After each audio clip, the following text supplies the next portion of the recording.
சிரிப்பு வருதுங்க. ஒரு இதுக்கு பார்த்து ஒரு சிரிப்பு வந்துச்சு.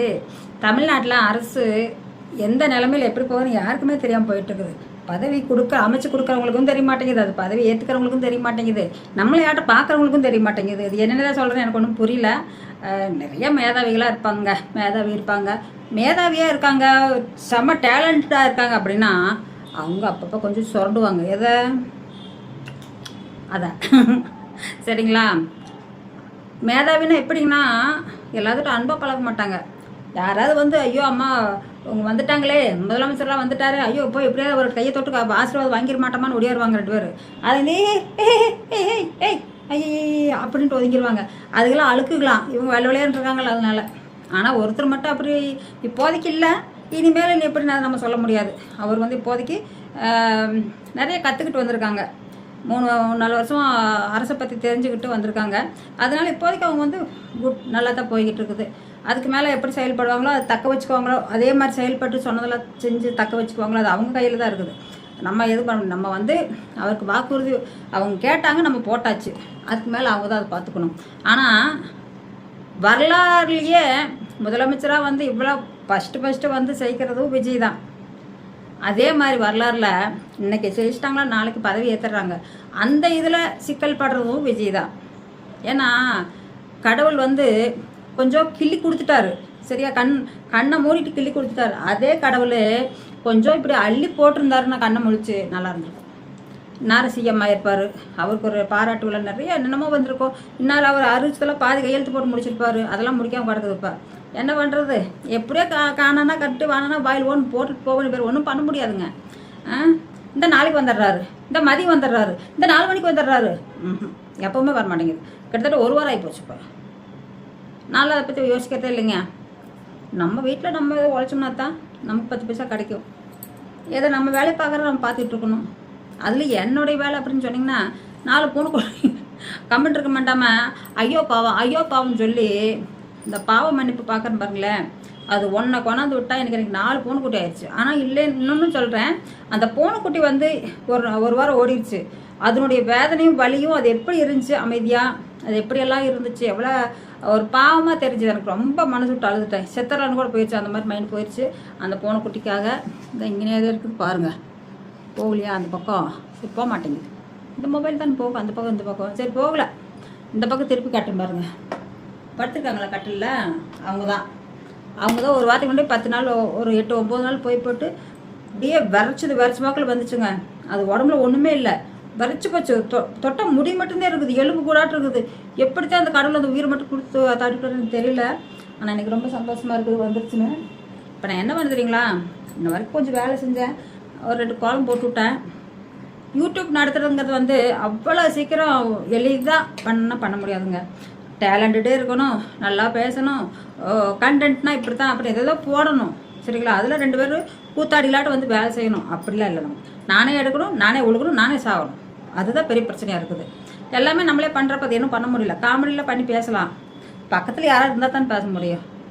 எனக்கு குஞ்சாமணி ராமாத்தாரை பற்றி ஏதோ கொஞ்சம் நானாக ஓட்டிக்கிறேன், அது குட்டுவாக்கில் போய்கிட்டு இருக்குது. இந்த பூனைக்குட்டி ஏதாவது ஒன்று கேமரா பிடிச்சி எங்கள் ஒன்று அடிச்சதுன்னா பரவாயில்ல, நான் போடுறதுக்கு அது சரியாக போயிடும். ஆனால் எதுவுமே பண்ண மாட்டேங்க, எந்த வேலையும் செய்ய மாட்டேங்குதுங்க. நான் என்ன பண்ணுறேன்னு ஒன்றுமே புரியல. ஐயோ எங்கேயோ போயிடுச்சுங்க கதை. இருங்க, நம்ம கட்சிக்கு வந்துடலாம். விஜய் ஒழுக்கமாக சாப்பிட்றாரா, சாப்பிட்லையா, இல்லை மனசுக்குள்ளே எத்தனை கவலைகள் ஓடிக்கிட்டு இருக்கோம் அதெல்லாம் உங்களுக்கு தெரியுமா? ஒரே ஒரு விஷயம் மட்டும் சொல்கிறேங்க. இந்த கூட்டணி அது இதுன்னு போட்டு ஏதோ பண்ணுறாங்க. ஆனால் எல்லாத்தோட ஃபஸ்ட்டு நின்று ஒருத்தர் ஜெயிச்சிருக்காரு. ஒரு பெரிய அதிகாரிகளே சொல்கிறேன், பெரிய அதிகாரிகளே இருப்பாங்க. அவங்கள சரி ஃபஸ்ட்டு வந்தது இன்றைக்கி இந்த உலகத்தில் தமிழ்நாட்டில் இப்படி வந்திருக்காரு, வெளிநாட்டுக்காரவங்க எல்லாமே வாழ்த்துறாங்களே, சரி போனாதான் போயிட்டு போகுது.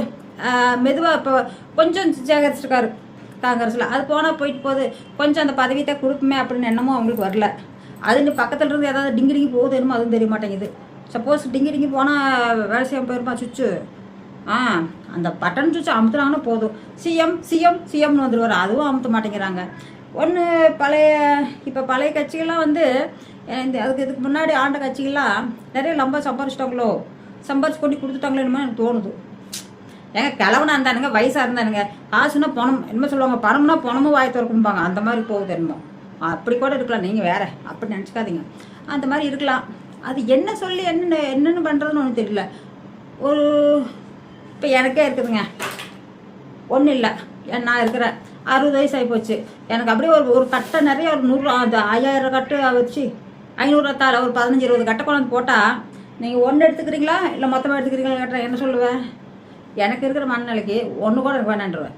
சரிங்களா? என்னோட இப்போ எனக்கு இருக்கிற மனநிலைக்கு எனக்கு ஒன்று கூட வேண்டாம். ஏன்னா கஷ்டத்தை தவிர்த்து சந்தோஷம் இல்லை. இனி அதை நான் வாங்கி என்ன பண்ண போகிறேன்? காலம் போகிற கடைசியில் வாதம் வந்து வாசிக்கிற மாதிரி அதை வாங்கி நான் என்ன பண்ண போகிறேன், வாங்க மட்டும் என்ன பண்ண போகிறேன்? அதெல்லாம் எதுவுமே இல்லை.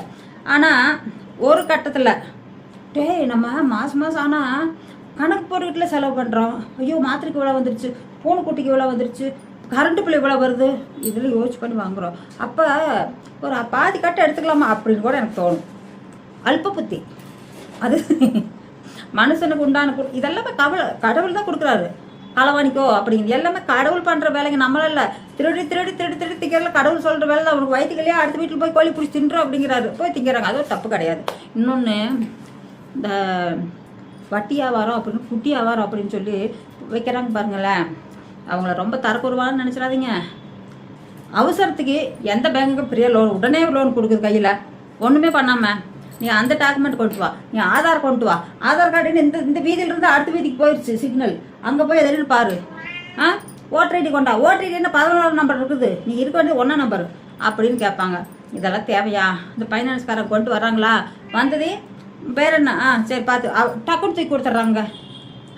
இதுதான் புரிஞ்சுக்குங்க. வட்டிக்காரரும் கரெக்டாக வட்டியை கட்டுறாங்க. ஒரு 100 நாள் தீர்க்கிற வட்டியை 1 வருஷம் கட்டுறாங்க. இவங்களும் வேறு வழியெல்லாம் 1 வருஷமும் நடந்து பெட்ரோல் போட்டு வண்டி ஓட்டி வண்டி ஓட்டினாங்களோ குட்டி ஓட்டினாங்களோ எனக்கு தெரியல, ஓட்டி அவங்களே சப்ப புரிஞ்சு போயிடுறாங்க. ஒன்றும் முடியாமல் போயிடுறாங்க.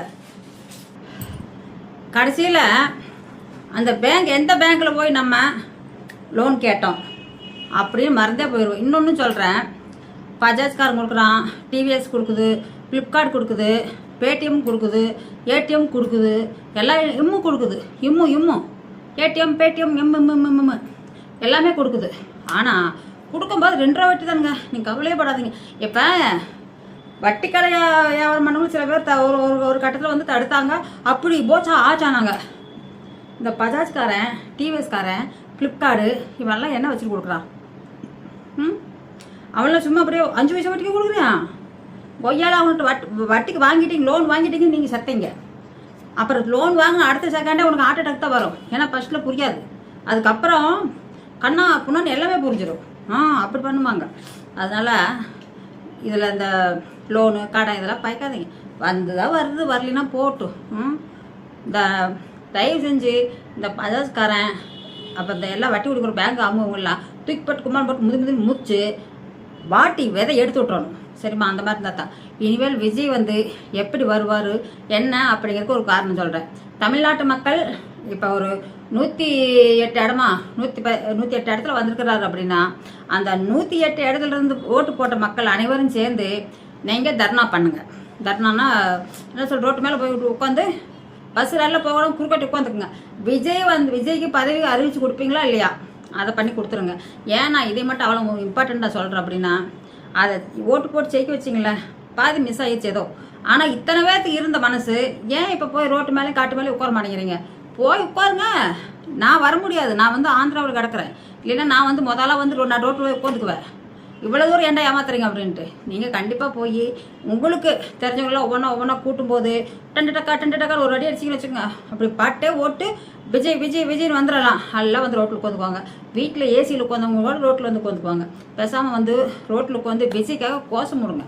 அப்போ வந்து கண்டிப்பாக பண்ணி வைப்பாங்க. மக்கள் தீர்ப்பம் மகேசன் தீர்ப்பும்பாங்க. நம்ம பார்த்து அந்த பதவியில் உட்கார வைக்கலாம் விஜயா. அவங்க ஒருத்தர் தனிப்படையால் நம்ம மக்கள் அனைவரும் சேர்ந்தா உட்கார வச்சு தான் ஆகணும். நீங்கள் கண்டிப்பாக அதை பண்ணுங்கள். சரியா?